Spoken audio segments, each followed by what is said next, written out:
दिलचस्प बात यह है कि बुधवार को ईरानी इंटरनेट टीवी के इस खुलासे से पहले बीते 29 अगस्त को ईरान के इस्फहान में घटी एक घटना इस आशंका को और मजबूत करती है।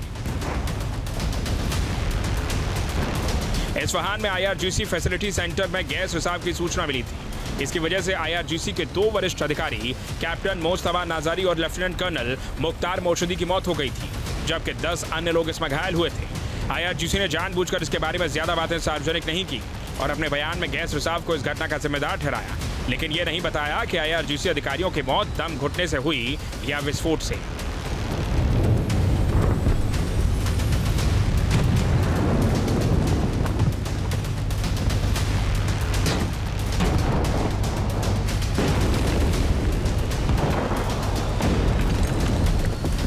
इस्फहान में घटी घटना और ईरानी इंटरनेट टीवी के खुलासे के बाद अब ये सवाल उठने लगा है कि क्या वाकई इजरायल ने पिछले महीने किसी बड़े ऑपरेशन को अंजाम दिया है?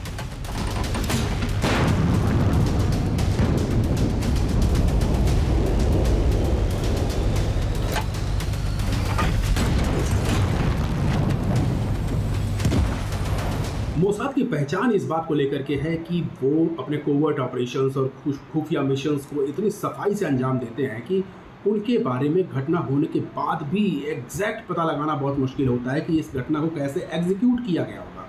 चाहे पेजर वाली घटना हो, चाहे वॉकी टॉकी में विस्फोट की घटना हो, या फिर इसके पहले ईरान में कुछ बड़े लोगों की हत्या का मामला हो। ये सारे इसी तरफ इशारा करते हैं कि मोसाद एक बार फिर से अपने आप को समय के हिसाब से बदल रहा है, और वो पहले से ही बहुत ख़तरनाक संगठन था, बहुत ही अत्याधुनिक उपकरणों का इस्तेमाल करने वाला संगठन था और बहुत ही सफाई से काम करने वाला संगठन था। वो अपने आप को नए ज़माने के हिसाब से और ज़्यादा अपडेट कर चुका है।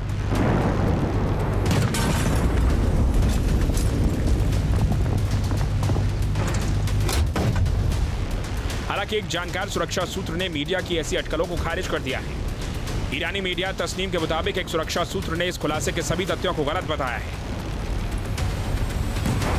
इस बीच रविवार रात एक बयान जारी करते हुए इस्लामिक रिवॉल्यूशनरी गार्ड कॉर्प्स ने घोषणा की है कि ईरान के 6 प्रांतों में इजरायली एजेंसी से जुड़े 12 लोगों को गिरफ्तार किया गया है।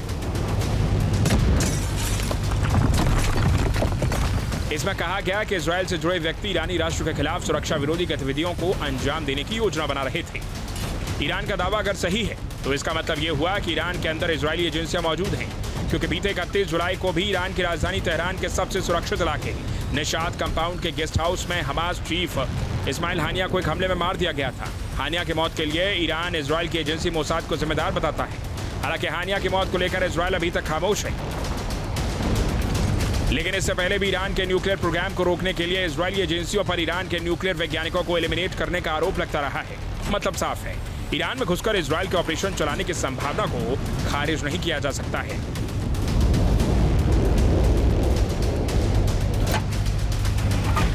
Team news nation.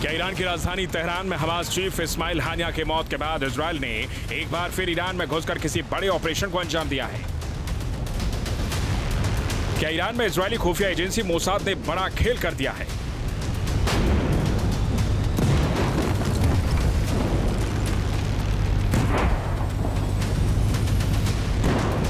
क्या हानिया की मौत के बाद इजरायल को नतीजा भुगतने की धमकी दे रहा ईरान इससे पहले कुछ एक्शन ले पाता? इजरायल ने ईरान के अंदर घुसकर बड़े ऑपरेशन को अंजाम दे दिया, जिसके बाद ईरान खामोश है। ये तमाम सवाल उठ रहे हैं क्योंकि बुधवार को एक ईरानी इंटरनेट टीवी चैनल ने जो खुलासा किया है उससे तेहरान से लेकर बैरूत तक में हड़कंप मचा हुआ है।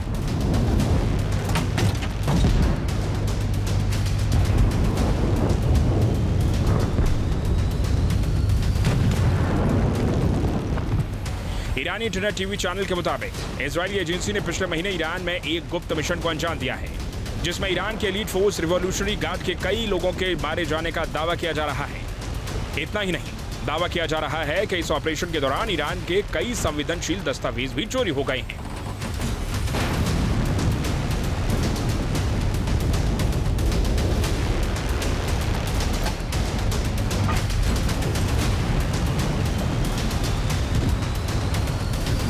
ये उसी ईरानी इंटरनेट टीवी चैनल असर के होस्ट वाहिद खजाब हैं, जिन्होंने ईरान के अंदर इजरायल के कोवर्ट ऑपरेशन को लेकर कई खुलासे किए हैं। हालांकि इजरायल ने ये ऑपरेशन कैसे अंजाम दिया, इसे लेकर वाहिद खजाब ने कुछ ज्यादा तो नहीं बताया, लेकिन उन्होंने कहा कि इंटेलिजेंस एजेंसी से जुड़े उनके एक दोस्त ने उन्हें इस ऑपरेशन के बारे में बताया है।